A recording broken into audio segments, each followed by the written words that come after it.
juu, ujumbe ufike. Assalamu alaykum wa rahmatullahi wa barakatuh.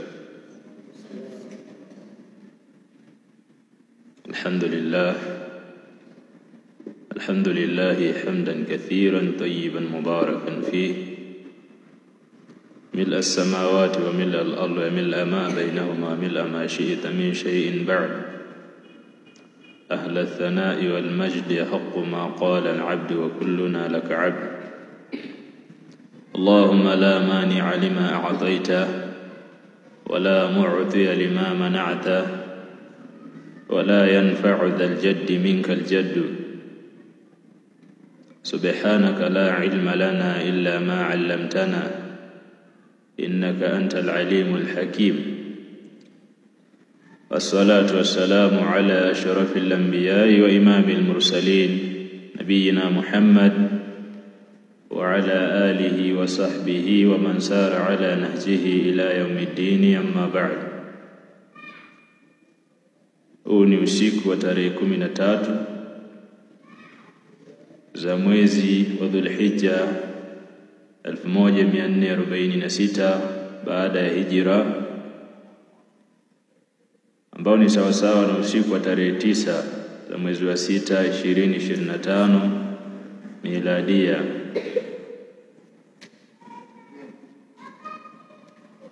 Wa hiya lailatu al-ithnain, usiku wa Jumatatu.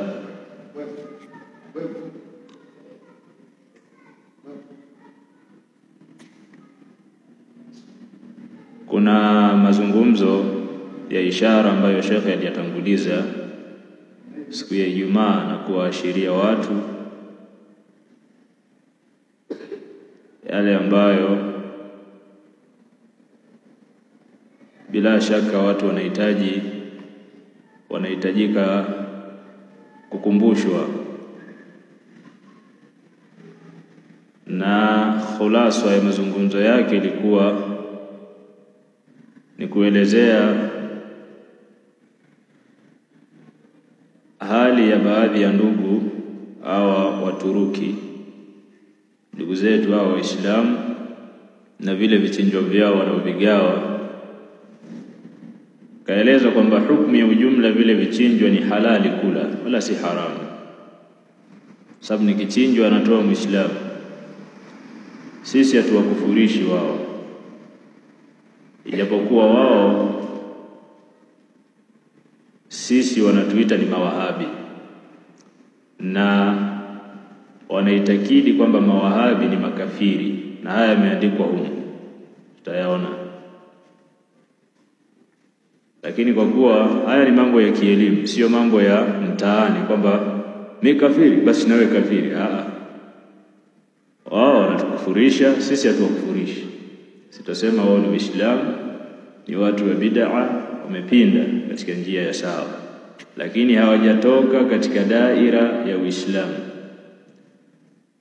Kwa maana hiyo vichinjo wanapovitoa aini yake ni halali, lakini maulama wa Uislamu wanaeleza bali hata ungepewa na kafiri, hata hawa Waislamu waliopinda, kafiri akikupa ni halali. Yani wewe kafiri akaja mchungaji akakupa kondoo, nimekupa huyu kondoo zawadi yako uchinje siku ya Eid, ni halali. Halali, unachukua na unachinja unakula, halalan tayyiba, sawa. Ila pale atakapofungamanisha hiyo zawadi yake na baadhi ya mambo, basi haitafaa kuchukua, kama vile kukushawishi au kukulingania akutoe katika njia ya sawa akupoteze. Hapa haitafaa kupokea zawadi ambazo malengo yake ni hayo, na haya wanayafanya mashia marafidha. Tushawahi kuzungumza mara kadhaa hapa, pia tutaona wanawachuoni wanasemaje. Sasa hawa ndugu wana miaka katika miji yetu, shaani yao kubwa ilikuwa ni kuchinja na kugawa nyama kama sadaqa, kama yadaun, kama wao wanavyodai. Na sisi nahnu nahkum bidhahiri wallahu yatawalla bisaraili kama qala Umar ibn al-Khattab. Sisi tunawahukumu watu kwa dhahiri, Allah ndo anayejua malengo yao ya ndani hasa, lakini wao wanadai kwamba wanachinja na wanagawa sadaka, tunawahukumu hivyo hivyo. Ni Waislamu, sadaka zao ni halali. Hatukuwaona wakifanya da'wa, wakilingania, hatukuwaona wakipanda katika manabiri wala wakiitisha mihadhara wakalingania mrengo wao, japo kuwa sisi tunafahamu kwamba wao ni masufi. Tumeyafahamu hayo kupitia zile bid'a wanazozifanya katika kuchinja. Tumeona kwa macho zile bid'a wanazozifanya katika kuchinja kwao, tukafahamu hawa ni jamaa sufia. Na hili ni jambo ambalo lilikuwa linatarajiwa kwa sababu nchi yenyewe ya Uturuki inafahamika ni nchi ya kisufi, bali ni nchi ambayo imekubuhi katika usufi wa kishirikina wa kuabudu makaburi. Na haya tutayaona pia yameashiriwa. Kwa hiyo tuliyajua haya, lakini kwa kuwa walikuwa hawafanyi dawa, hatakuwa na habari nao, hatakuwahi kuzungumza hapa, tukawekea vikao maalum. Na wala watu hawakutahadharishwa wasichukue vichinjo vyao. Watu tanzihan waliambiwa kwamba ni vyema kuepuka vichinjo vya watu wa bid'a, kwa sababu tunafahamu nia yetu ya Sunna wal Jamaa, hatuna sisi mafungamano ya ukaribu na watu wa bid'a. Ukiangalia na ulama tangu masahaba kina Abdullah ibn Abbas radiyallahu ta'ala anhum wanatuambia la tujalisu ahlal ahwa'i, msikae na watu wa bid'a, fa inna mujalasatahum mumridatun lilqulubi, kwa sababu kukaa nao kunatia maradhi ya nyoyo. Kwa hiyo manhaji hii mubaraka, alhamdulillah, haya mambo yako wazi. Kwa hiyo watu waliambiwa ahlus sunna ni vema kuepukana nao kwa sababu ya misingi yetu. Tutaki kuwa na ukaribu na watu wa bid'a, na wala hatuna ukaribu sisi na masufi. Nyinyi mwajua tuna ushirikiano gani na masufi hapa? Mshawahi kuona mashekhe wa kisufi tumewakaribisha hapa wakafanya muhadhara na sisi tukaenda kwao kwenye harusi zetu tukawaita wakatoa kalima? Mshawahi kuona kitu kama hicho? Hatuna mafungamano nao kwa sababu ya misingi ya dawa hii mubaraka. Sasa kwa nini tushirikiane nao kwenye nyama tu? Kwamba sisi tuna njaa sana? Tuna njaa kweli kweli. Hatutaki kushirikiana nao kwenye mambo mengine yote isipokuwa kwenye kula. Kuna aina fulani ya picha ambayo sio nzuri. Kwa hiyo watu walitahadharishwa kwa sababu hiyo, sio kwa sababu ya uharamu wa zile nyama. Sasa hichi kitabu kimekusanywa na mwanafunzi bora kama anavyojiita hapa, anaitwa Sayyid Abdul Hakim mpaka mwisho wa jina lake.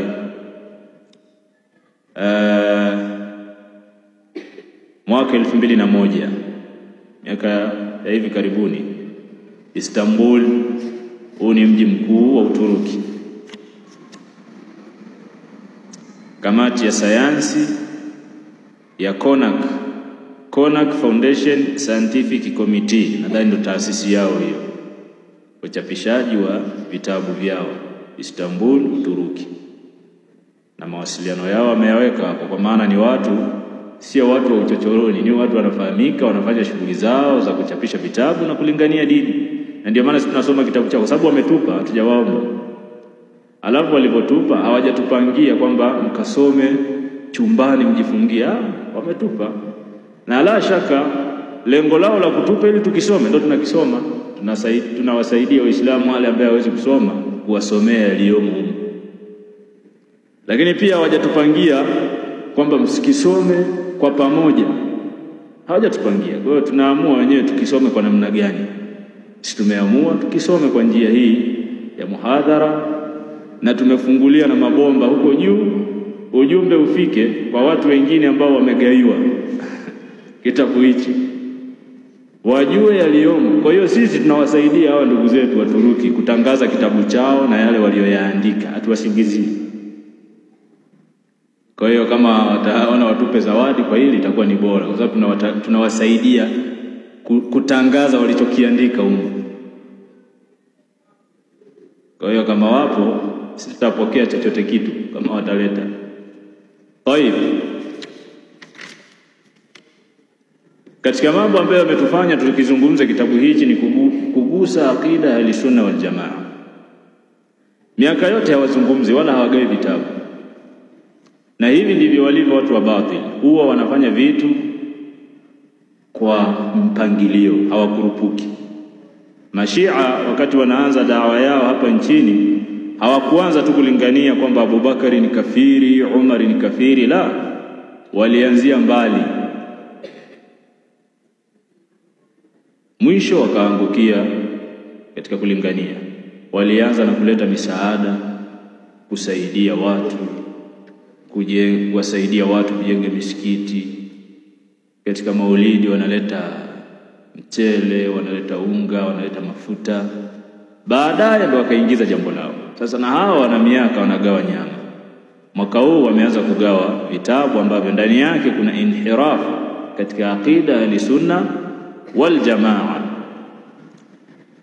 Alhamdulillah, walioko mbele yangu ni wanafunzi ambao kwa kiasi fulani wamepiga hatua katika kuifahamu aqida ya sunna wal jamaa. Kwa hiyo sitakuwa naingia ndani sana, nitasoma tu maandishi, ninyi mtaona katika yale ambayo mmewahi kusomeshwa hawa watu wamepinda sehemu gani. Katika utangulizi wakati wanazungumzia, kwa sababu kitabu kinaitwa Njia ya Uislamu na kimekushanya mambo mengi ya aqida na baadhi ya mambo ya adabu na fiqhi, wakati anaelezea imani ya kumwamini Allah subhanahu wa ta'ala akasema,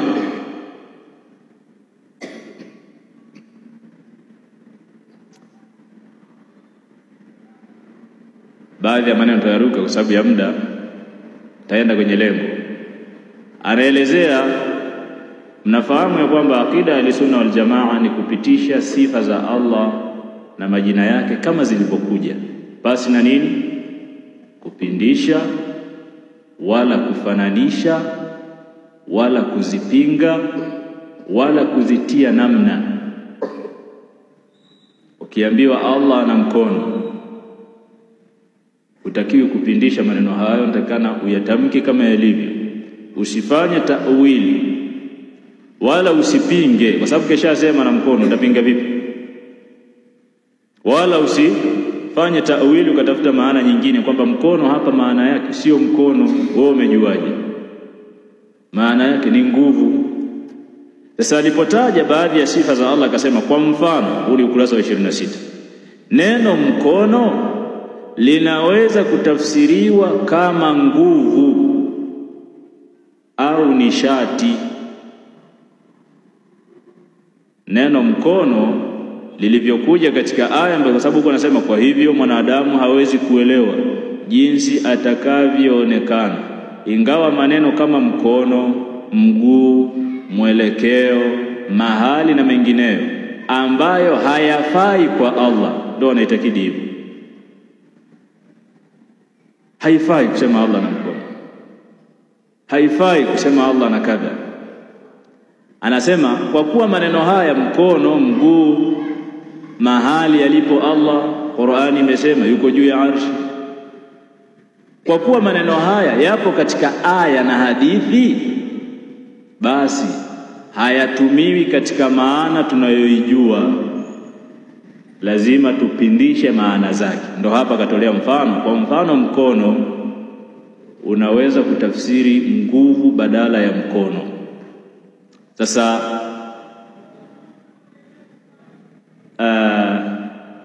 al-Imam Ibn Taymiyyah rahimahullah ta'ala anasema, al-qawlu fi ba'd as-sifat kal-qawli fi ba'd al-akhar, maneno katika baadhi ya sifa, maneno hayo hayo ni kwenye sifa zingine. Nuthbitu ma athbatahu Allah li nafsihi, ahli sunna tunathibitisha kile ambacho Allah amekithibitisha kwa nafsi yake. Kama amesema na mkono, tunasema hivyo hivyo, bila tamthili, basi na kupigia mfano, wala ta'til wala kupinga. Hii ndio aqida ya sunna ambayo imekaririwa mara nyingi katika meza hii. Katika ukurasa unaofuata wa 28 wakati anataja sifa za Allah, kwa sababu sifa za Allah zipo katika sifatu adh-dhatiyya wal-fi'liyya. Kuna sifa za Allah ambazo ni za dhati na kuna sifa za Allah za kivitendo. Sifa za Allah adh-dhatiyya ni zile sifa ambazo haziachani naye, ziko naye wala hazina mwanzo, sawa. Ama fi'liya, hizi ni sifa ambazo Allah subhanahu wa ta'ala kuna baadhi ya vitendo ambavyo amethibitisha kuwa yeye anavifanya kwa muda anaoutaka. Sasa hawa mabwana kwanza madhehebu yao ni Mahanafi na aqida yao ni Maturidiyya, sio aqida ya Salafi. Ile takana tulifahamu aqida ya hawa masufi wa Uturuki ni Maturidiyya, nayo ni aqida ya batila, sio aqida ya Ahlusunnati wal Jamaa. Ni aqida ya bwana mmoja anaitwa Abu Mansur al-Maturidi, ikaitwa aqida ya al-Maturidiyya. Aqida yao inaafikiana na aqida ya Ash'ari. Ash'ari ndio aqida ya masufi wa humu mwetu. Masufi wa humu mwetu madhehebu yao wanadai kwamba wao katika upande wa fiqhi wanamfuata al-Imam Shafi'i, lakini aqida yao wanachukua ya Abu al-Hasan al-Ash'ari, Ash'ariyya aqida yao. Hawa madhehebu yao katika fiqhi wanamfuata al-Imam Abu Hanifa, lakini katika upande wa aqida wanamfuata Abu Mansur al-Maturidi, aqida yao ni Maturidiyya. Wanaafikiana katika jambo la kupinga sifa za Allah na kuthibitisha baadhi ya sifa. Haya mambo yamewahi kuzungumzwa. Kuna makundi ambayo yamepinda katika jambo la sifatullahi wa asma'ihi.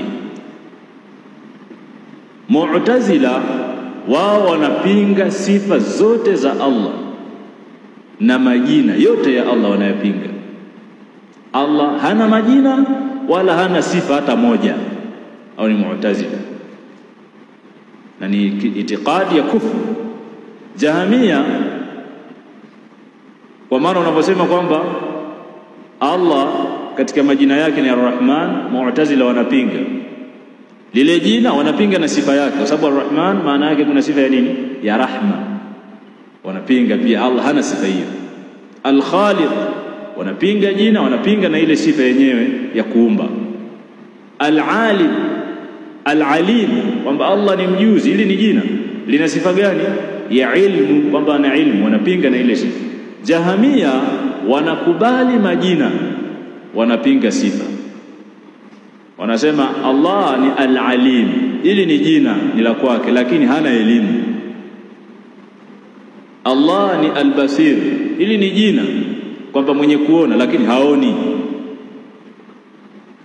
Ni As-Sami', ni jina la Allah kwamba anasikia lakini hasikii. Sasa ndo nini? Allah ni muoni lakini haoni, ni msikivu lakini hasikii, ni alim lakini hana elimu. Angalia itikadi zilizopinda hizo. Sasa Ash'ari na Maturidiyya wao wanapinga sifa zote dhatia, fi'liya, isipokuwa sifa 8 tu ambazo wao wanazithibitisha. Wanathibitisha sifa ya al-haya, kwamba Allah yuko hai, al-alim, kwamba ana ilmu,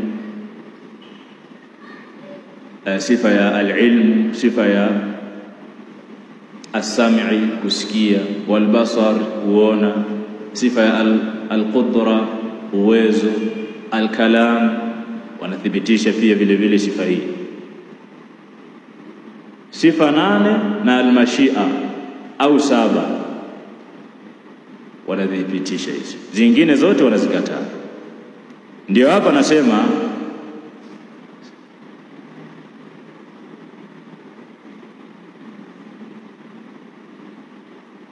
katika dini ya Muhammad majina 99 ya Allah ambayo yanaitwa al-asma'u al-husna. Nasema walifunuliwa sifa za adhatia za Allah ambazo ni tabia za kibinafsi ni 6. Sifa athubutia, sifa 8 ambazo za ukamilifu wa uluhia, uungu ni 8 kulingana na Maturidia. Sawa? Mojawapo ya shule mbili itikadi ya Sunni iliyoanzishwa na Imamu Abu Mansuri al-Maturidi,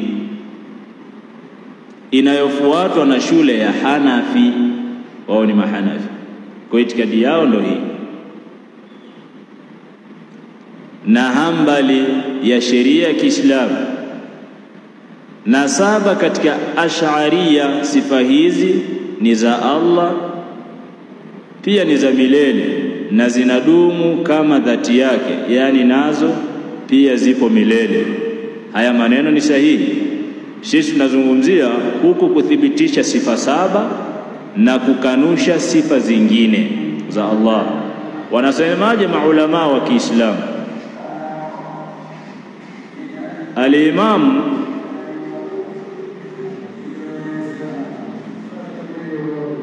Ibn Taymiyyah rahimahullahu ta'ala katika kitabu Dar'u Ta'arudil Aqli wan Naqli anasema walaysa fil kitabi wala fis sunnati, hakuna kwenye Qur'ani wala sunna taqsimu sifati, kugawanya sifa, ila aqliyatin wa sam'iyatin, kuzigawanya katika sifa za kiakili na sifa za sama'ia za kidalili. Wao wanamgawanyo huu, wanasema kuna sifa ambazo zimetajwa kwenye Qur'ani na kuna sifa za aqliya za kiakili.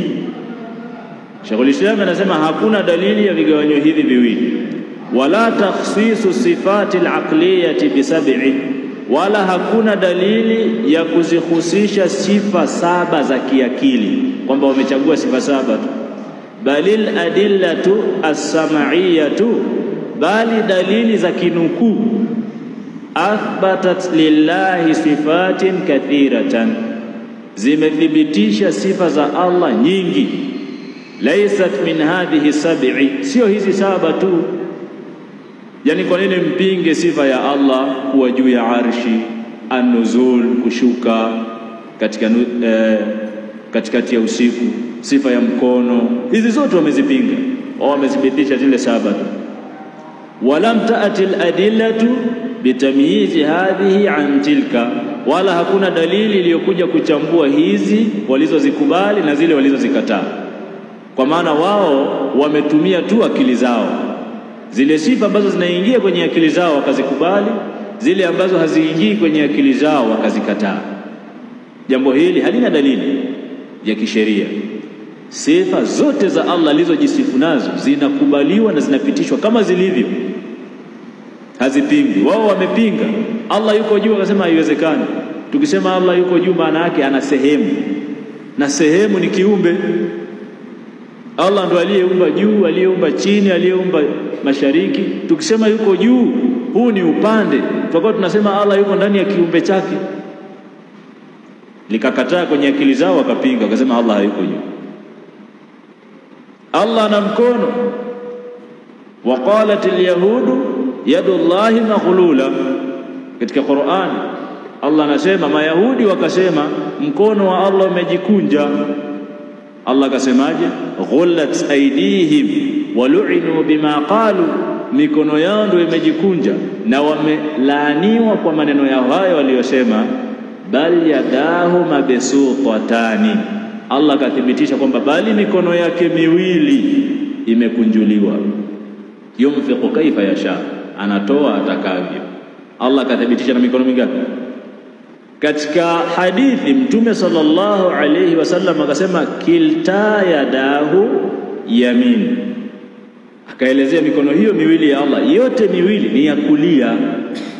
Sifa za Allah yani usijaribu akili zetu ni ndogo kumfahamu Allah, unatakiwa uelewe hivyo hivyo. Wewe ukiambiwa mikono yote ni ya kulia, unaelewaje? Ndio ujue kwamba akili yako haiwezi kumfahamu Allah, utakana ukubali kile kinachosemwa. Allah ana vidole, tumejuaje? Mtume sallallahu alaihi wasallam anasema inna jami'a qulubi bani adama baina usbu'aini min asabi'ir rahman, hakika nyoyo zote za wanadamu zipo kwenye vidole viwili miongoni mwa vidole vya Allah. Utakiwa kubali hivyo hivyo Allah na vidole, isipokuwa utakiwi kupigia mfano ukaanza kuwaza labda vidole vyake vitakuwa kama vyangu au kama vya fulani. Utatakikana uthibitishe kwamba Allah na vidole ambapo vinaendana na utukufu wake, hatujui vikoje. Sasa wao hizi zote wamepinga kwa akili zao. Al-Imam Ibn al-Qayyim rahimahullah ta'ala katika As-Sawa'iq al-Mursala ala al-Jahmiyyah wal-Mu'attila anasema aqarru bi ba'd sifati al-aqliyah. Hawa majamaa hawa wenye itikadi hii ya Maturidiyya, Ash'ariyya, Tijaniyya wamekiri baadhi ya sifa za kiakili ambazo zimekubali kwenye akili zao. Hawezi kusema Allah hayuko hai. Hii wameikubali kwa sababu ya elimu pia wakaikubali. Yani zile ambazo zinaingia kwenye akili zao wakazikubali. Hizi zingine kwamba Allah atakuja, wajaa rabbuka, kasema Allah atakujaje sasa? Sasa kasema mwenyewe, sasa mimi nisemeje? Wao wakapinga kwamba sasa atakuja. Wakapinga kwamba ukisema anakuja sasa tutakuwa tumemfanisha na viumbe, maana viumbe nao wanakuja na kuondoka. Yanzilu rabbuna subhanahu wa ta'ala hina yabqa thuluthul layli al-akhir, Allah hushuka kila thuluthi ya usiku. Wakasema haiwezekani, Allah anashukaje sasa? Tukisema anashuka, haya huko juu ya arshi anamwacha nani? Umeona akili? Wakapinga. Kwa hiyo Al-Imam al-Qayyim katika Sawa'iq al-Mursala anasema wamekiri baadhi ya sifa ambazo zimekubali kwenye akili zao, wajahadu ghayraha mimma dalla alayhi sam'u, na wakazikataa zingine ambazo zimekuja katika Qur'ani na Sunna. Fawafaqu al-mu'tazilata fil inkari, wakaafikiana na Mu'tazila katika kupinga baadhi ya sifa. Wa khalafuhum fil iqrar, na wakawakhalifu katika kukiri, kwa sababu wao wamekiri baadhi ya sifa. Mu'tazila wanapinga zote. Fahum mutanaqiduna, wao itikadi yao inagongana. Taraku ma jaat bihi nusus, wameacha yale ambayo yamekuja katika dalili. Wattaba'u uqulahum alqasira, Ibn Qayyim anasema wakafuata akili zao finyu. Ndio itikadi inayoenezwa na hawa bwana. Al-Imam Ahmad katika sharh usul i'tiqadi ahli-sunnah wal jamaa lil-Lalakai anasema nu'minu biha wa nusaddiqu biha, tunaamini sifa zote za Allah na tunazisadikisha. Hakuna kwamba sifa saba, la kaifa wala maana, hatuleti namna wala tuzitafuti maana za ndani. Wala naruddu shay'an minha, wala hatukatai chochote. Ahmad bin Hanbal hatukatai chochote. Hawa wanakataa sifa zote isipokuwa saba. Na'lam anna ma jaa bihi ar-rasul haqqun, tunafahamu kwamba kila alichokuja nacho mtume sallallahu alaihi wasallam ni haki.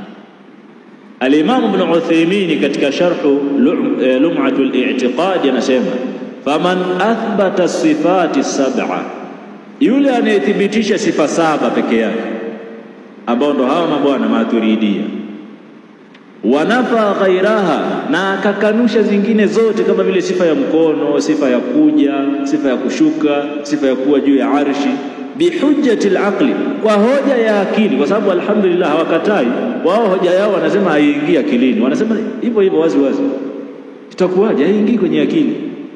Ibn Uthaymeen anasema kwa hoja ya akili, faqad dhalla dalalan ba'ida, wamepotea upotevu wa mbali sana. Kaifa yufarriqu al-aqlu baina sifatin athbataha wa sifatin nafaha, inawezekanaje akili ichambue baadhi ya sifa za Allah izikubali, zingine izichambue zikatae? Akili ya mwanadamu mara kadhaa huwa anawaambia akili hii ya kulima nyanya na vitunguu na mboga mboga na ufugaji wa kuku wa mayai, hii ndo ichambue sifa za Allah, izikubali baadhi, zingine izikatae sifa za Allah. Haiwezekani. Akili hii inaweza kachambua maharage ikaweka pembeni na mchanga ikaweka pembeni. Akili ikienda shambani inaweza ikachambua haya ni magugu ikangoa, haya ni mazao. Ndio inaweza kuchambua vitu kama hivyo, sio sifa za Allah. Anasema wal aqlu idha arada naqla, angalia kaida hiyo, akili inapogongana na dalili iliyokuja kwenye Qur'ani na Sunna. Dalili imekuja kwenye Qur'ani na Sunna, akili yako inakataa. Allah amesema na mkono ndani ya Qur'ani, akili yako inakataa. Anasema fa huwa aqlun fasidun, hiyo ni akili iliyoharibika.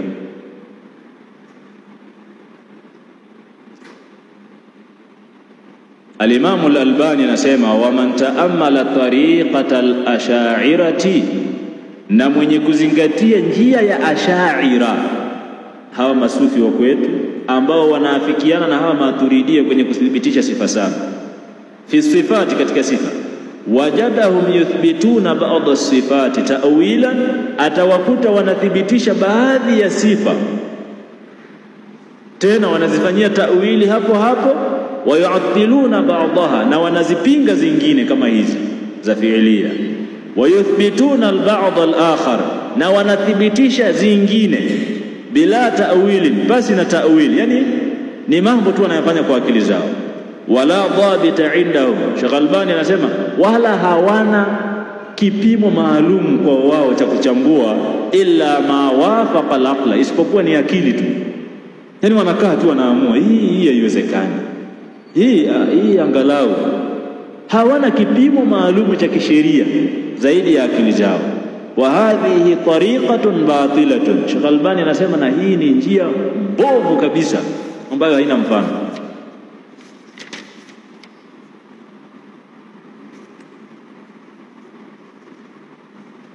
Haya, sehemu nyingine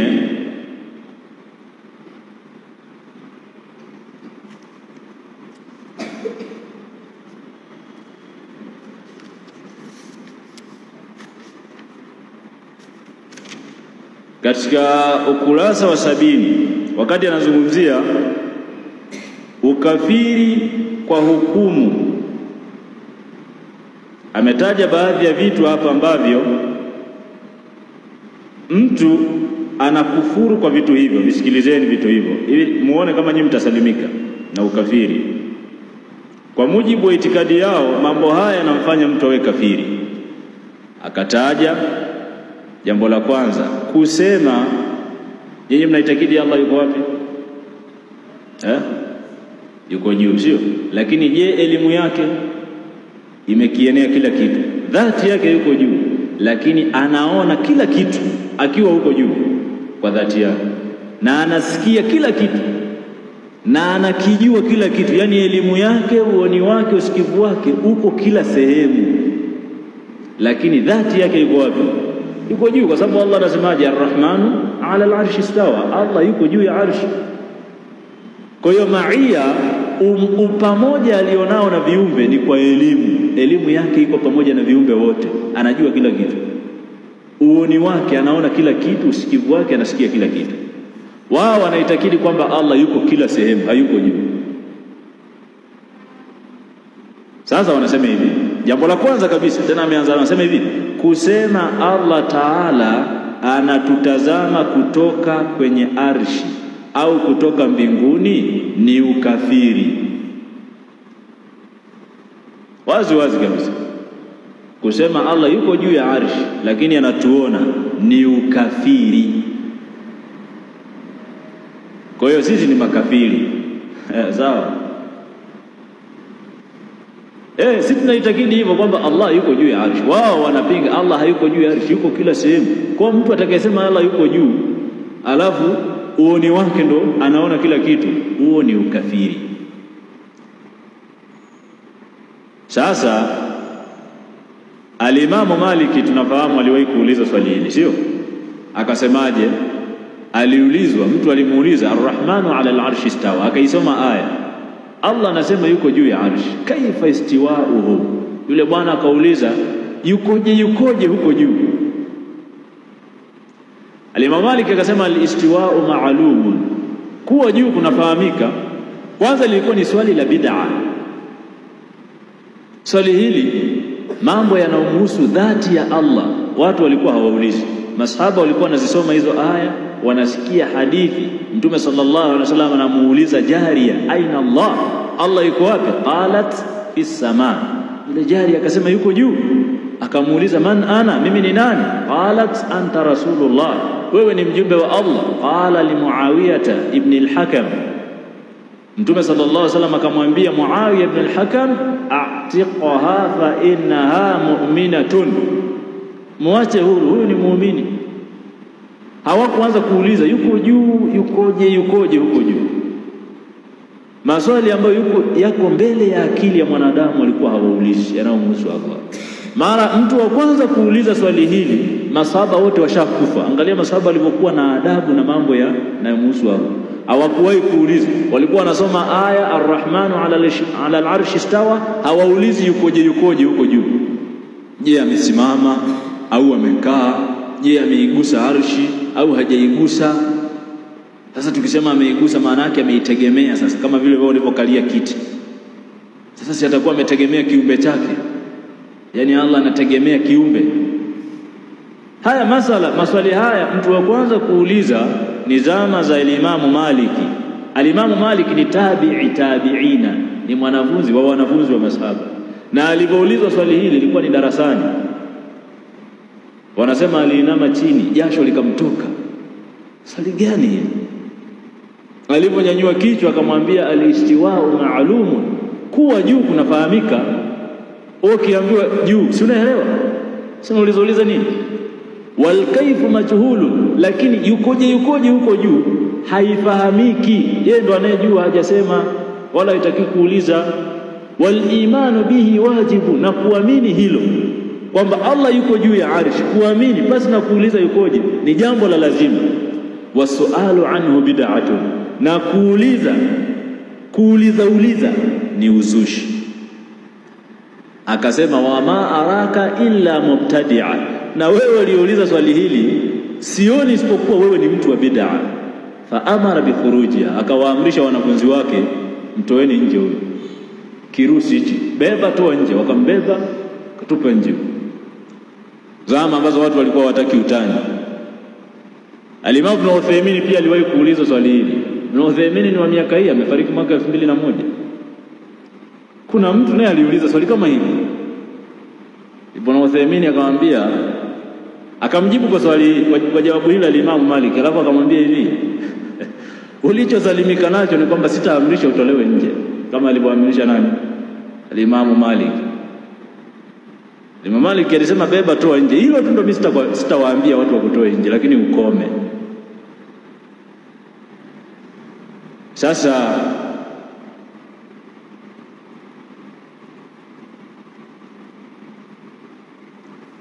hawa mabwana wao itikadi yao ni kwamba Allah yuko popote, na wanaingia mara nyingine katika itikadi ya al-hululiyya, muda mwingine wanaingia katika itikadi ya wahdatul wujud, itikadi mbaya kabisa za kufuru.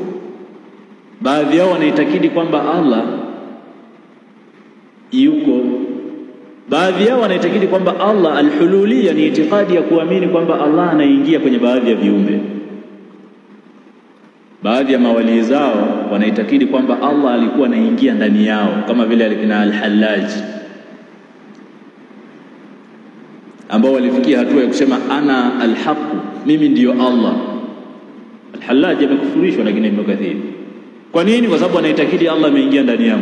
Itikadi yao inafanana na Wakristo wale wachungaji, kuna muda huwa wanawazuga tu, anajifanya kama vile kuna Mungu amemuingia ndani yake, anaanza kulopoka pale na nini.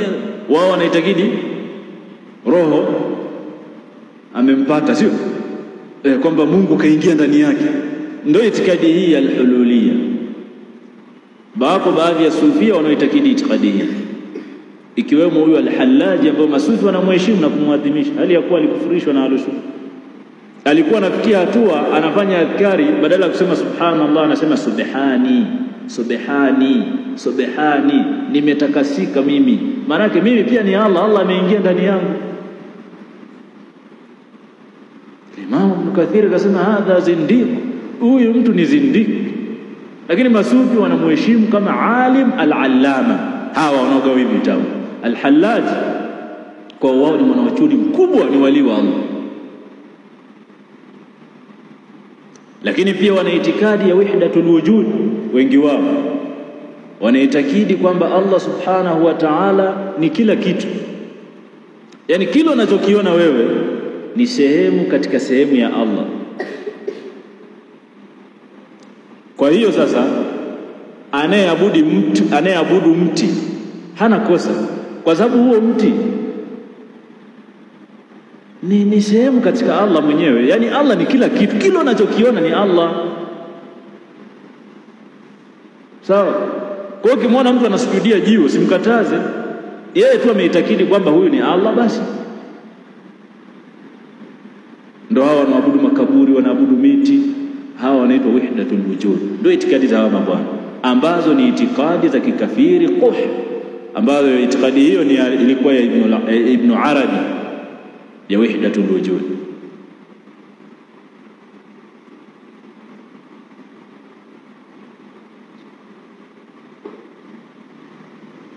Sasa hao ndo mabwana ambao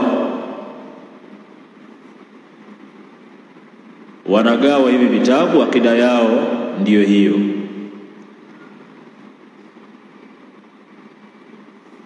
Dalili kwamba Allah yuko juu ziko nyingi.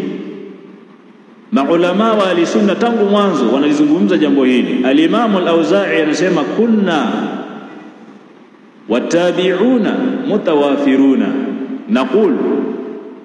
Huyu ni mwanafunzi wa matabi'ina, anasema tulikuwepo sisi hali ya kuwa matabi'ina bado wengi, tunasema inna Allaha ala arshi. Tulikuwa tunasema Allah yuko juu ya arshi yake.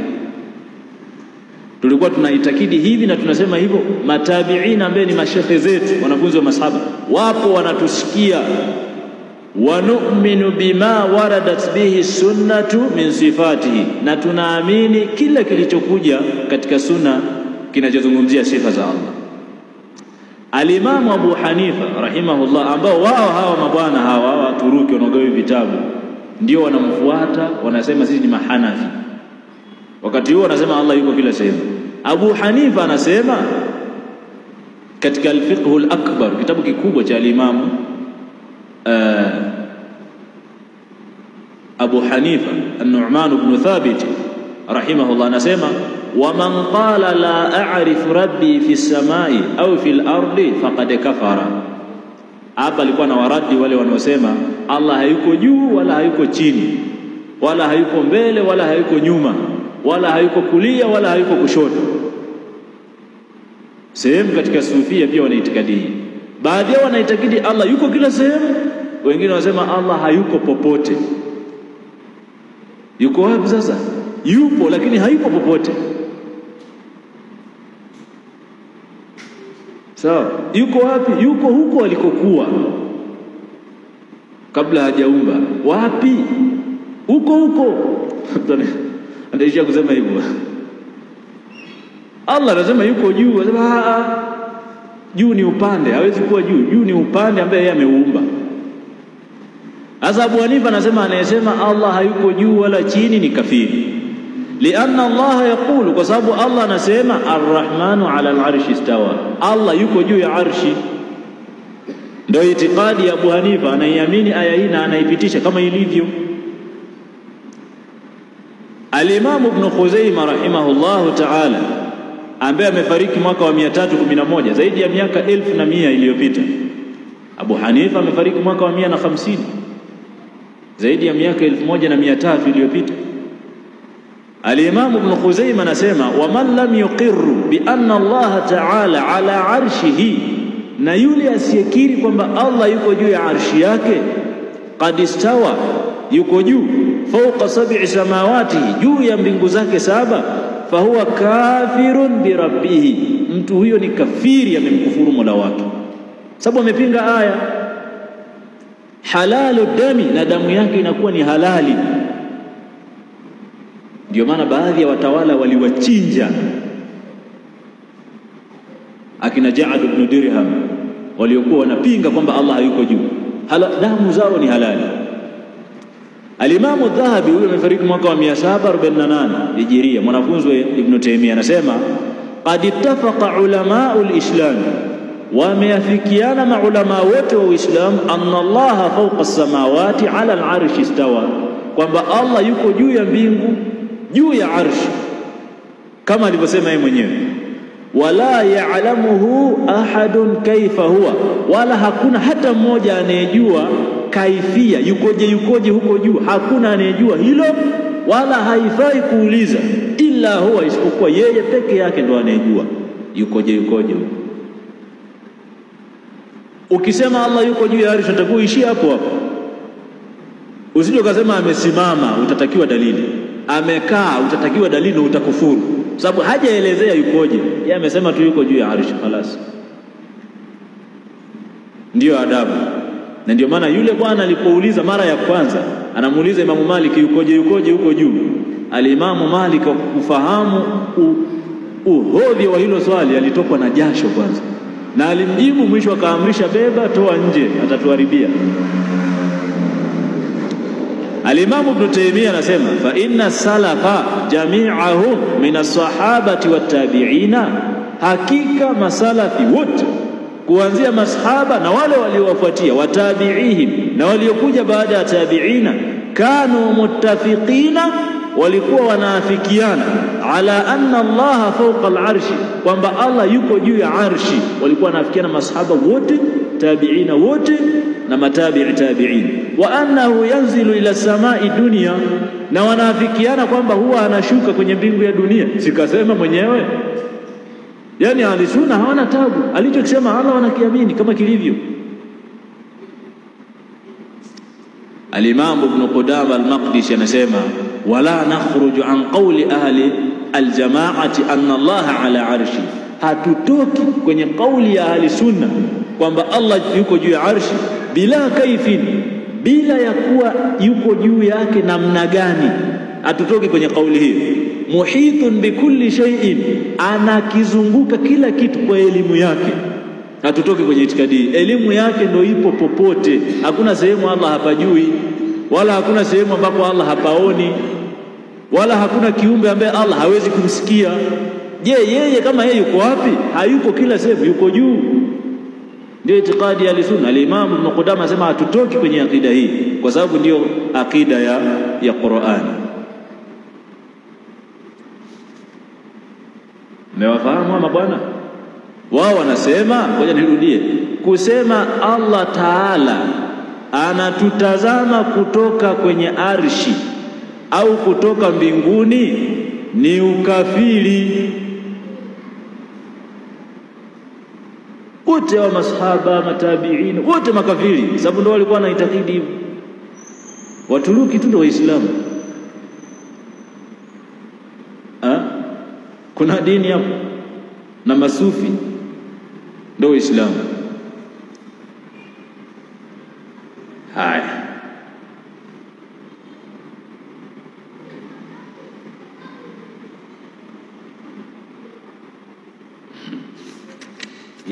kuna hii sehemu hapa nitarudi mwishoni,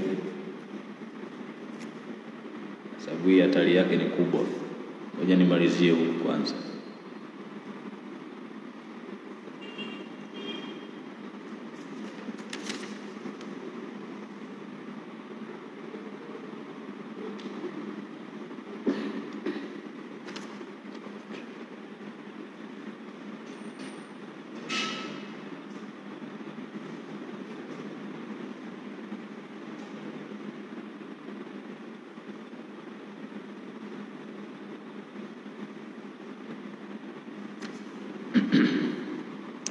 Haya, katika ukurasa wa 99, haya sio mambo ya kiakida. Jambo moja la kiakida nitamaliza nalo, nimeliruka hapo. Wanasema adabu 10 lazima zizingatiwe wakati mtu anaposoma Qur'ani. Sawa? Haya ni mambo, sio mambo makubwa sana katika akida, lakini kutaka kuonyesha tu kwamba hawa mabwana wana makorokoro mengi sana. Adabu ya kwanza nasema ni lazima mtu aisome ili hali yuko na udhu, ni sahihi, lakini hili neno ni lazima fihi nadhar. Na ulama wengi wanasema hakuna ulazima huo, ni mustahabu, yapendeza. Sawa. Akina Aisha walikuwa wanasoma Qur'an hali yakuwa wapo katika hedhi, utasemaje ni lazima awe na udhu? Lazima awe tahara, ni lazima isomwe kuelekea kibla na kwa heshima.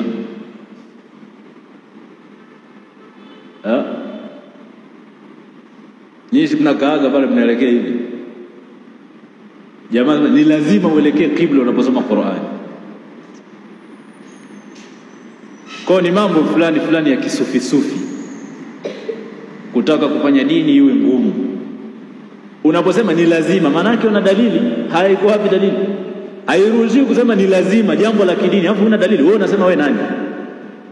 Allah na mtume wake ndo wawekaji wa sheria.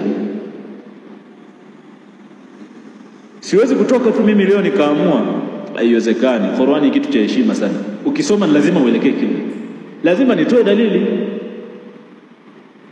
Hatukatai kwamba ni kheri mtu kuelekea kibla kwa sababu ndio upande ulio bora kuliko pande zingine, lakini usiseme ni lazima.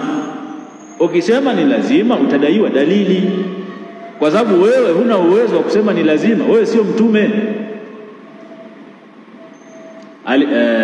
Adabu ya 3 anasema hivi, ni lazima mtu aisome hali ya kuwa analia.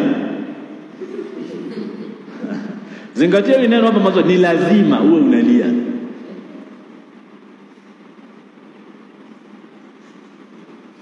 Yule atakayedhani labda anadanganya aje asome hapo. Ni lazima mtu aisome kwa kulia.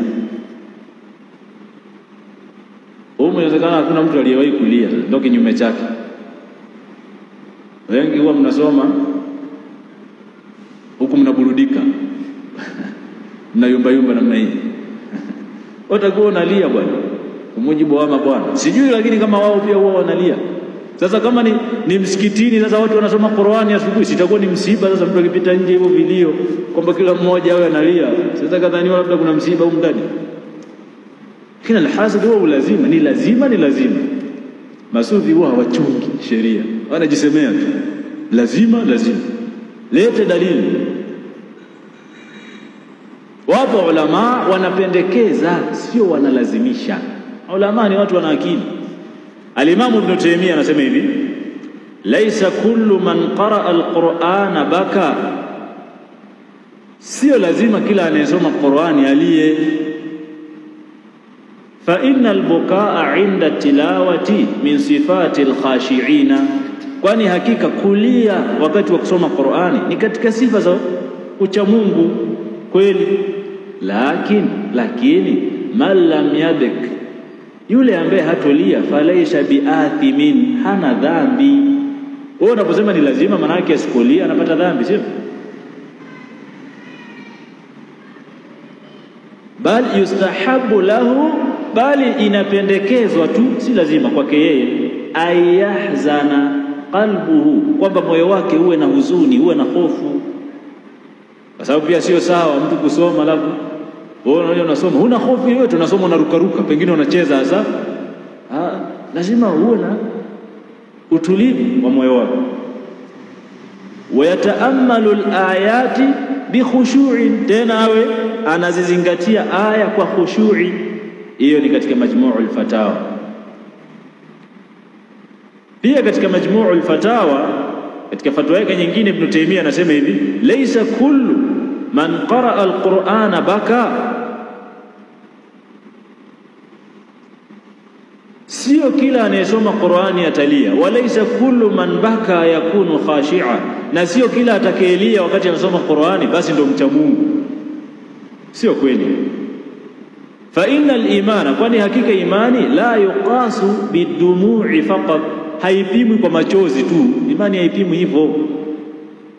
Kumbe kawalazimisha watu sikulia huna imani. Nitaemea sema imani haipimwi kwa machozi.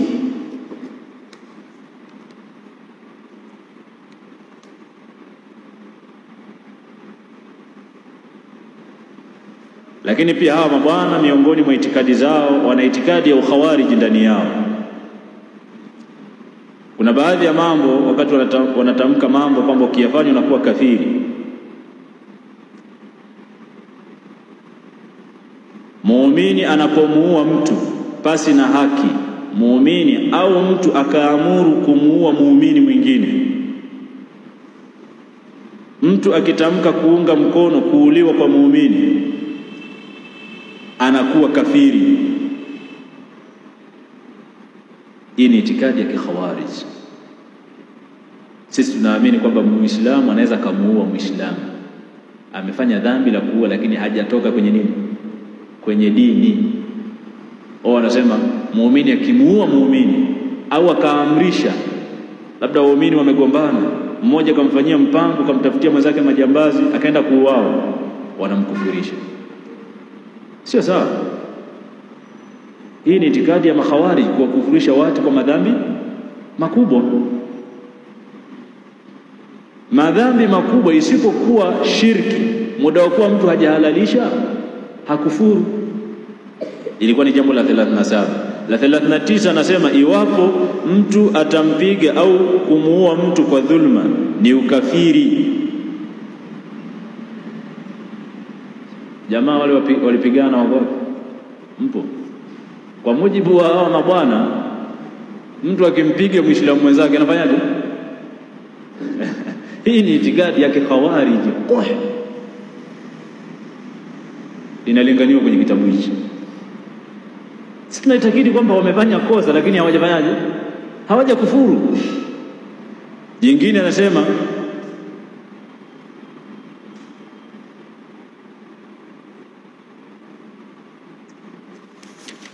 tuachane na yako mengi. Haya, sikilizeni sasa. Jambo la 24. Hawa mabwana wao wanamfuata al-Imamu Abu Hanifa na wana ile taasubi ya kimadhehebu, ule ushabiki. Na ndio maana kwenye ukurasa wa 61 wanasema wengi wa maulama wamesema kuwa madhehebu ya Hanafi ni sahihi zaidi kuliko madhehebu zingine. Sawa? Sio kweli. Madhehebu ambayo wanachuoni wanaafikiana kwamba ni sahihi zaidi, haijaingiliwa sana na bid'a kuliko madhehebu zote ni Hanabila, Hanbali. Na madhehebu ambayo iko mbali na haki katika hizi madhehebu 4 ni hawa Mahanafi hao. Ndio watu walio mbali na haki. Hawatoki, ni ahli sunna, lakini ukizifananisha zile madhehebu 4, ipi ambayo imesalimika sana na upotevu? Kila madhehebu iliingiziwa vitu. Yenye ahueni kuliko zote ni Hanabila, yenye hali mbaya kuliko zote ni hawa Mahanafi hao.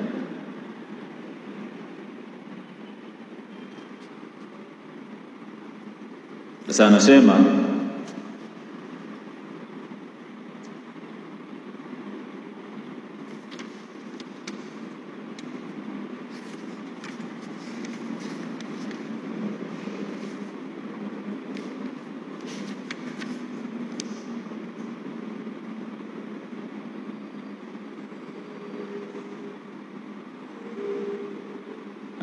jambo la 65 nataka kulivuka. Ahli sunna wanaamini tabia ya imani ikoje? Imani yazidu wa yanqusu, inapanda na inapungua, sio? Jambo la 65 wanasema hivi, ni ukafiri kusema imani inaongezeka au inapungua. Ni nini?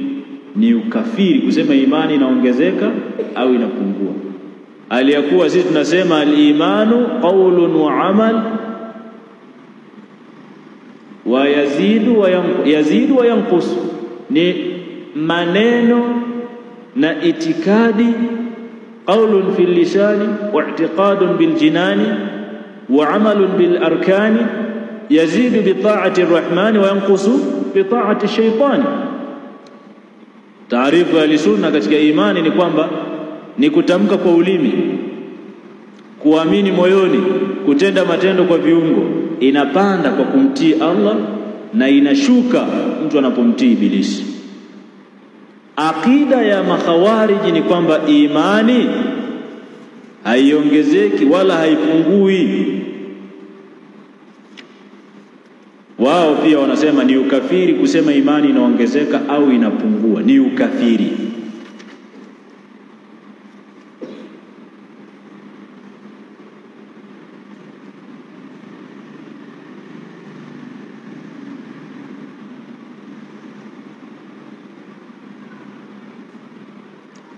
Jambo la 67, ni ukafiri kuwa na kinyongo dhidi ya mwanawachuoni wa Uislamu bila ya sababu yoyote. Yani ukafiri unagaiwa tu. Wewe unaweza kumchukia mwanawachuoni fulani kwa sababu zako, sio sawa, lakini ndio umekufuru.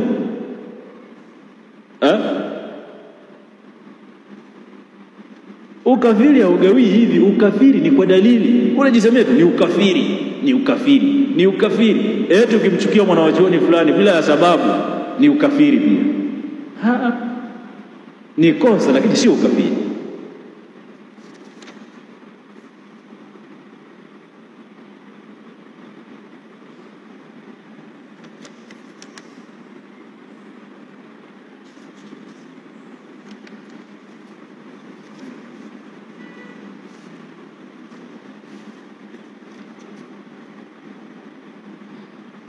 Kuna jambo moja na wasiwasi, nisahau kulipigia mstari au vipi?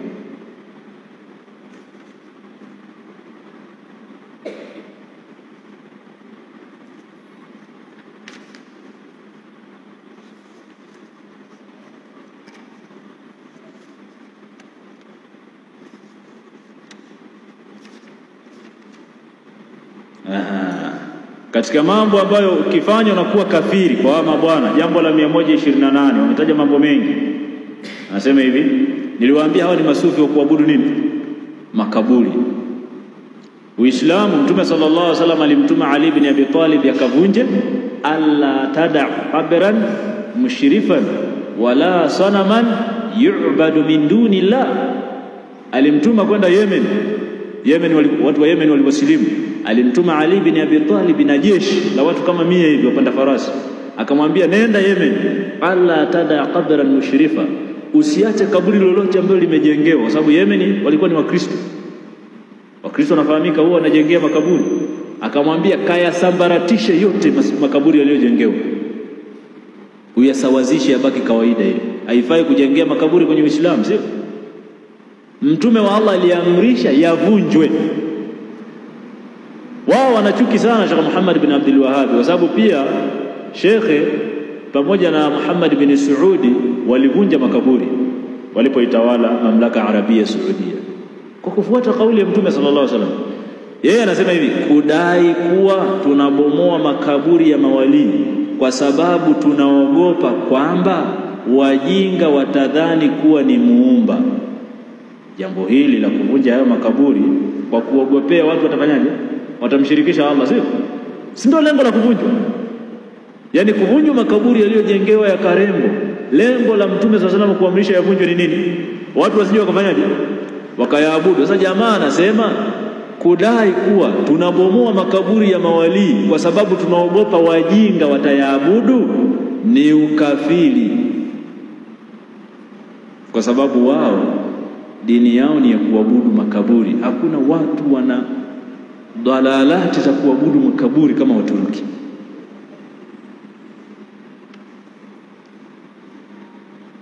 Anasema kwa kuwa wao wanafanya taassubi sana na alimamu Abu Hanifa, na hali ya kuwa alimamu Abu Hanifa alikuwa ni mtu wa qiyas, hakuwa katika maulama wa hadithi. Ndio maana madhehebu yake ikawa mbali na haki kuliko madhehebu zingine zote tatu. Hakubobea sana katika nini, alikuwa anaishi Kufa, ni maadhur, anapewa udhuru. Alikuwa mbali na masahaba, mbali na wasomi wa Madina. Yeye akida yake ilisalimika, kwa vitu vingi hadithi zilikuwa zijamfikia, akawa anafanya qiyas. Qiyas ni kutumia akili pale ambapo umekosa dalili, na ni jambo linafaa kwenye sheria. Qiyasun sahih, ametangaa imamu kwa qiyas Abu Hanifa. Sasa wao kwa kuwa wanamng'ang'ania sana, wanatanguliza qiyas kuliko dalili, ni jambo halifai.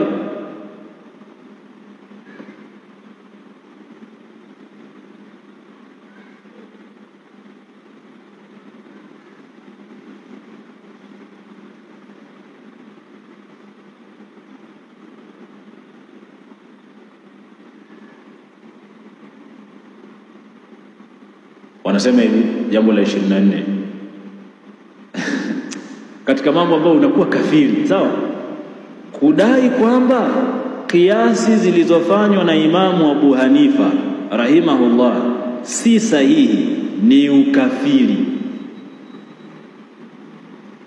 Huyo Abu Hanifa ni nani sasa?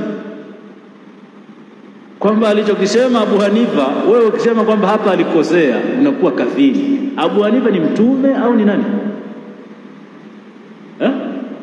Ukisikia taassubi ya kung'ang'ania madhehebu ndio hii ambayo wanaizungumza. Al-Imam Malik anasema kullun minna yukhadhu min qawlihi wa yuraddu illa sahiba hadha al-qabr. Watu wote katika sisi wanakubaliwa maneno yao wakipatia, na yanakataliwa wakikosea, isipokuwa mwenye kaburi hili. Akawa anaashiria kwenye kaburi ya Mtume sallallahu alaihi wasallam. Watu wote wakipatia wanakubaliwa, wakikosea kaina mankana, awe swahaba anakataliwa. Itakuja kuwa Abu Hanifa tabi'in, ndio ukikataa kauli yake unakuwa kafiri. Basi ungesema unapinda, unakuwa mtu wa bid'a. Kwa hiyo anasema kudai kwamba kiasi zilizofanywa na Imamu Abu Hanifa rahimahullah si sahihi ni ukafiri. Alafu akamalizia hivi, kwa ajili hiyo mawahabi wanakuwa makafiri. Jambo la 24, kwa ajili hiyo mawahabi, nyinyi ni nani? Sio nyinyi mnaitwa mawahabi.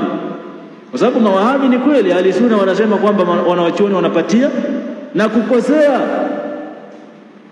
Sasa tunaposema kwamba Imamu Abu Hanifa alikosea kwenye jambo fulani, jamaa akaweka wazi, akashindwa kuvumilia, kwa ajili hiyo mawahabi wanakuwa ni makafiri. Jambo la 24 katika mambo aliyoyataja kwamba mtu anakufuru.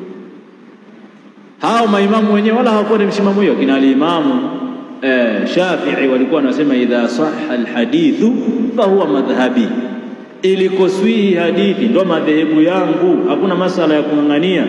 Ibn Taymiyyah anasema laisa li ahadin ayansiba lil ummati shakhsan yad'u ila tariqati, haifai kumjalia mtu fulani ndiyo yuko sawa ikawa mnalingania afuatwe yeye, hakosolewi huyo.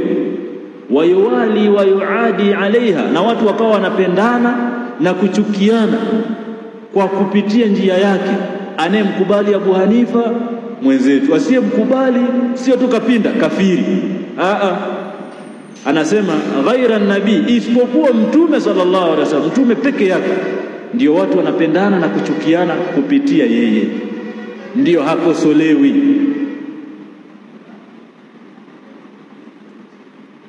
Allahul musta'an.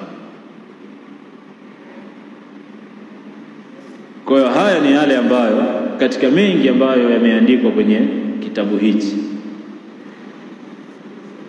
Ukiitakidi katika mambo makubwa ya kiakida ambayo tumeyaona hapo, ukiitakidi kwamba Allah yuko juu, wewe ni nani? Ni kafiri. Ukiitakidi kwamba Abu Hanifa alikosea kwenye kiasi fulani kama vile mawahabi, wewe ni kafiri. Dini haiendi hivyo ikhwa. Tena wanaharibu katika jani muhimu kabisa ya akida. Wala wangegusa huko kwenye adabu hizi, si lazima usome Qur'ani unalia, haya mambo ya akida, mambo ya adabu. Lakini kugusa masala ya akida ambayo mtu anaweza akakufuru kwayo, hii ni hatari na ni jambo sio la kunyamaziwa. Allahu musta'an.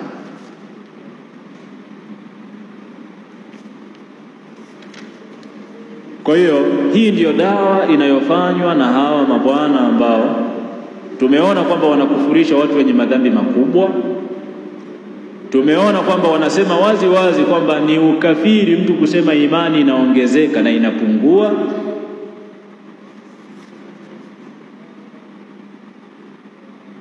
Na mengineyo katika mambo mengi. Haya yanatosheleza, bali ni mambo makubwa ya kiitikadi. Lakini hata wasingelikuwa wanalingania. Tena hii njia ya kulingania kwa vitabu ni njia hatari sana. Waislamu wengi sio watu wa kukaa darasani wakaja wakasikiliza maneno kama haya, hawafanyi. Lakini hiyo ukimpa kitabu tena kimeandikwa Kiswahili, akikaa ameshiba mwenyewe ameegemea kwenye kochi anaanza kusoma.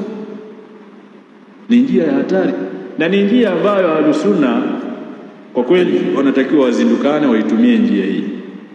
Shawasikia mashekhe wengi wa kisalafi kwamba takana tuamke, wale wenye uwezo wa kuandika wafanyie tarjama vitabu vya Kiarabu vya Ahlusunna, wavitie kwenye Kiswahili, vigawanywe majumbani, sababu njia ya kugawa vitabu ni njia nyepesi ya kuwalingania watu wasioweza kukaa darasani. Kijitabu kidogo cha Kiswahili mtu anasoma. Watu wengi, asilimia zaidi ya 80 wa Tanzania wanajua kusoma Kiswahili. Sasa jamaa wamepitia njia hiyo hiyo. Sasa watu unajua watu wangapi wamegaiwa hichi kitabu?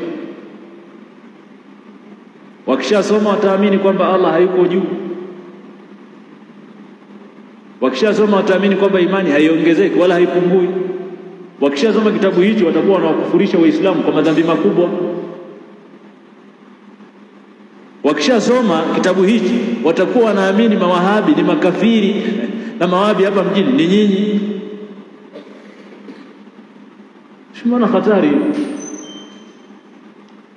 Na watu wana tabia ya kuamini sana kilichoandikwa, kwa kuwa tu kimechapwa na mashine, mtu haona kitabu kabisa kimeandika. Yaani inaonekana ni hoja kubwa kwamba kitabu hakiwezi kudanganya. Sasa hata lau wasingelikuwa wanalingania, bado sisi tuna maneno mengi ya ahlul ilmi kuhusiana na kutaamal na watu wa bid'a. Al-Imamu Ibn Sirin anasema la tujalisu ashabal ahwa, la tujalisu ashabal ahwa'i, sikae na watu wa bid'a, wala tujadiluhum, wala msijadiliane nao, wala tasma'u minhum, wala msiwasikilize. Huyu ni mwanafunzi wa Abu Huraira, Imam Muhammad ibn Sirin. Msiwasikilize, sikwambii kusoma, kwa sababu kusoma ni zaidi ya kusikiliza. Ukimsikiliza mtu unaweza kumjibu, unaweza kumuuliza, sio? Lakini jua umepewa kitabu, utamuuliza nani? Utakachokisoma ndio hicho hicho, tabiri ukichukua. Al-Imam al-Barbahari anasema idha ra'aita ar-rajula min ahli al-bid'ah yamshi ma'a rajulin min ahli sunnati fahdhirhu, ukimwona mtu anatangamana na watu wa bid'a, mkao mna mashirikiano nao, mmepanga foleni kwenye kugaiwa nyama na kadha, mtahadharisha mtu huyo aachane na watu wa bid'a, fa innahu akhaffuhum, kwa sababu mtu huyo atakuwa ni mwepesi zaidi kudanganyika. Al-Imam Ibn Taymiyyah anasema ahlul bid'i sharrun min ahli al-ma'asi adh-dhahirati, watu wa bid'a ni waovu na ni hatari kuliko watu wa madhambi ya dhahiri. Walidhalika kanu ahaqqa bilhajri min ghairihim, na ndiyo maana watu wa bid'a wanatakikanwa kutengwa kuliko hata watu wa madhambi. Simemwelewa? Ibn Taymiyyah asema watu wa bid'a hatari yao ni kubwa kuliko hawa walevi, wavuta bangi, kwa sababu madhambi yao yako wazi, yanafahamika, sio? Hata yeye mwenyewe anayefanya hiyo dhambi anafahamu kwamba hii ni dhambi, sio? Anasema watu wa bid'a ni washari na ni hatari kuliko watu wa madhambi ya dhahiri, na ndiyo maana watu wa bid'a wanatakikana kutengwa zaidi kuliko watu wa madhambi, kwa sababu wale shari yao imejificha na imevishwa vazi la dini kwamba unamwabudu Allah. Allahu musta'an. Al-Fudail ibn Iyadh yeye anasema man jalasa ila sahibi bid'atin lam yu'ta al-hikmata, mtu akikaa na watu wa bid'a hatapewa hikma. Utajikuta tu ukizungumza kwenye maneno yako yanakosa baraka, kwa sababu umezoea kutangamana na watu wa bid'a. Wakizungumza watu wa bid'a, badala ya kuunga mkono, utajikuta unaleta sura fulani hivi za kutetea kwa mbali, hutopewa hikma. Haya ni maneno wanazungumza maulama, sio mambo ya kupuuza, ni mambo ya kutahadhari. Kwa hiyo kwa kauli hizi na nyinginezo nyingi, hata lau wasingelikuwa wanafanya hii dawa ya kugawa vitabu, ile aini yao kuwa ni watu masufi tunawajua na bid'a zao ziko wazi, tunaziona kwa macho, kwenye kuchinja, bado tulikuwa tunaandamwa na hizi aqwali za ulama. Lakini wamefanya jambo kubwa zaidi la kulingania, tena kwa kugawa vitabu. Si hivyo tu, vitabu vyenyewe ndio vina haya tuliyoyasoma. Je, bado yafaa kuwa na ukaribu na miamala na watu hawa ahli sunna masalafi? Tunapeana udhuru kwamba zamani walikuwa kweli hawalinganii, hata sisi tulikuwa tunachukua nyama zao, lakini sasa hivi wanalingania. Na maulama wanazungumza wazi kwamba haifai kuchukua zawadi za mtu ambaye lengo lake ni kukupotosha. Mtu akupe tu, asikupe sharti yoyote, lakini kama lengo lake ni kukutoa katika njia ya sawa, haitafaa kuchukua zawadi hiyo. Sasa hawa ishafahamika lengo lao la kugawa sana nyama, kumbe ilikuwa mwisho wa siku wapate uwepesi wa kulingania na kugawa vitabu kama hivi. Kwa hiyo kinachotakikana ni watu kutahadhari nao na kuwatahadharisha Waislamu juu ya watu hawa na haya wanaoyafanya. Hivi vitabu, watu waliogawiwa hivi vitabu watakana wavichome moto, hasa wale awamu muslimin ambao hawawezi kujua haki na batil. Majitabu haya ni ya kuchomwa moto. Vinginevyo ukiweka kwenye kabati huko ndani, hujui ni nani katika watu wa familia yako atakuja kukisoma, na pengine atasoma wala usijue kama amesoma, asiulize mtu yoyote, lakini tayari kuna kitu ameshakifahamu. Kesho atasoma kingine, mtu atajikuta tayari ameshapinda, yuko nje ya njia ya haki. Kwa hiyo salama ni kutokukaa na vitabu kama hivi. Sisi tulikichukua kwa ajili ya malengo kama haya, lakini aslan sio majitabu ya kukaa nayo, sababu yamepinda katika upande wa aqida ya sunna wal jamaa. Kwa hiyo utakapotaka kujua ni haya tuliyozungumza kwamba wamepinda katika aqida. Wanadai kwamba atakayesema Allah yuko juu ni kafiri, atakayesema imani inaongezeka na inapungua ni kafiri. Wanakufurisha watu wenye madhambi makubwa.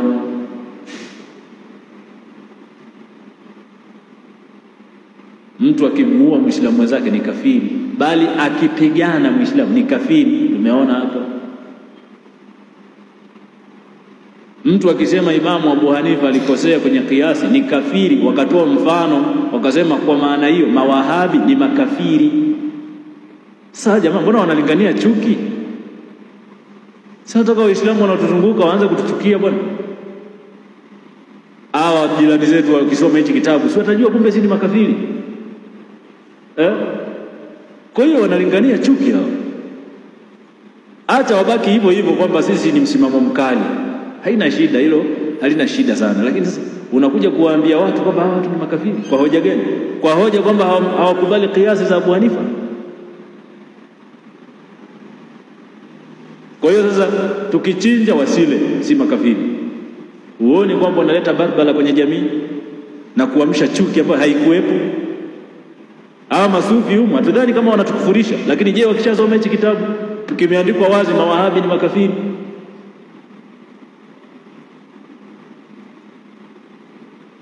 Kwa hiyo watu hawa wanaleta chuki baina ya Waislamu, na hili katika hatari, mambo ambayo ni ya kuchunga umoja wa watu.